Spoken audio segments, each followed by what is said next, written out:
जय हिंद, जय भारत मेरे दोस्तों। मैं मेजर जनरल संजय सोई आप सबको भारत का बहुत इम्पोर्टेंट त्यौहार छठ की बधाई देता हूँ। आज सुबह क्या हुआ, मैं यहाँ सोसाइटी में घूम रहा था तो हमारे सीनियर कैप्टन NK सिंह मिले, जो आज मेरे साथ खड़े हैं।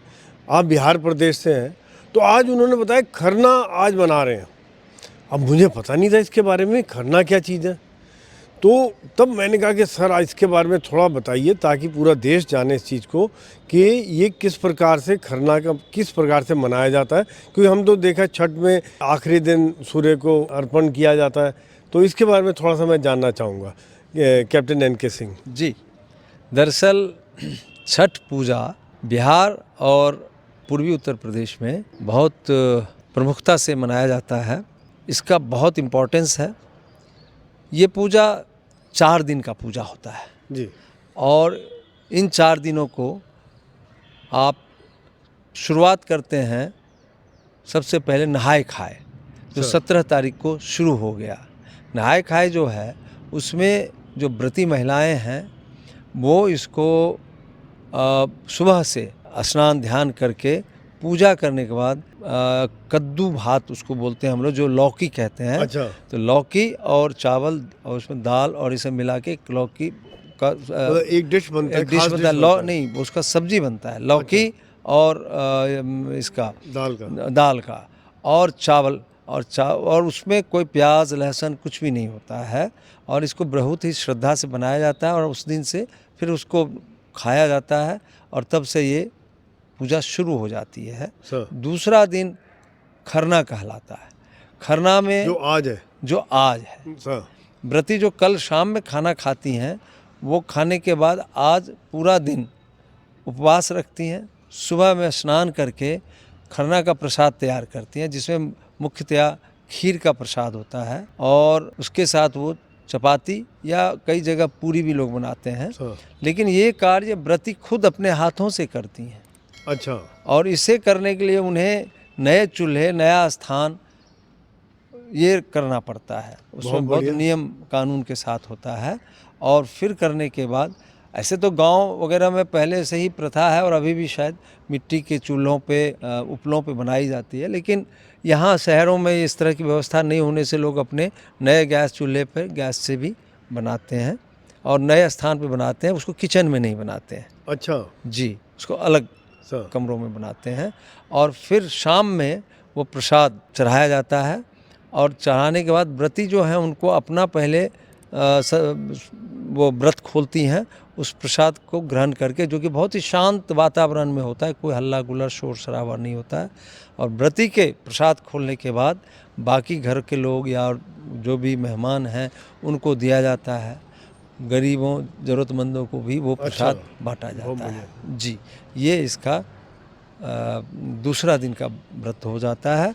और इस दिन के खाने के बाद अब जो व्रती हैं वो अगले दिन भी उपवास रखती हैं। सुबह फिर स्नान ध्यान करके संध्या अर्घ के लिए वो प्रसाद तैयार करती हैं, जो प्रसाद जिसको ठेकुआ के रूप में देखते हैं।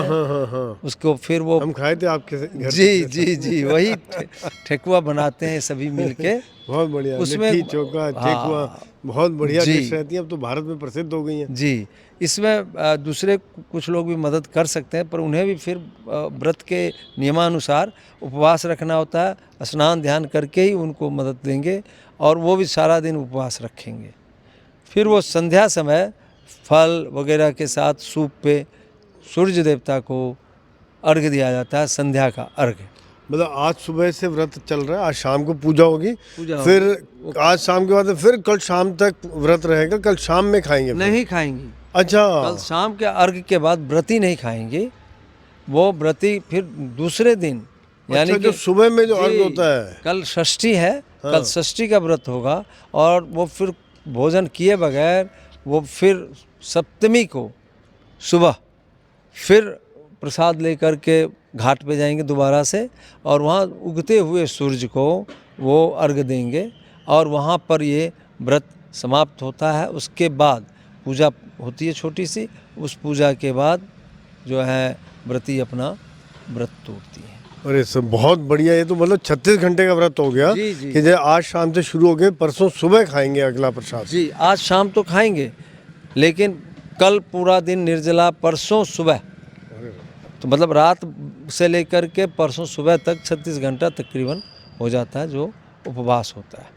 तो आप जरा सबको विश भी कर दीजिए अपनी तरफ से। जी सर। जी, मेरी तरफ से सभी छठ के व्रतियों एवं उनके परिवारजनों को बहुत बहुत शुभकामनाएं, और समस्त देशवासियों को मेरी तरफ से शुभकामनाएं। ये व्रत एक बहुत ही महत्वपूर्ण व्रत है।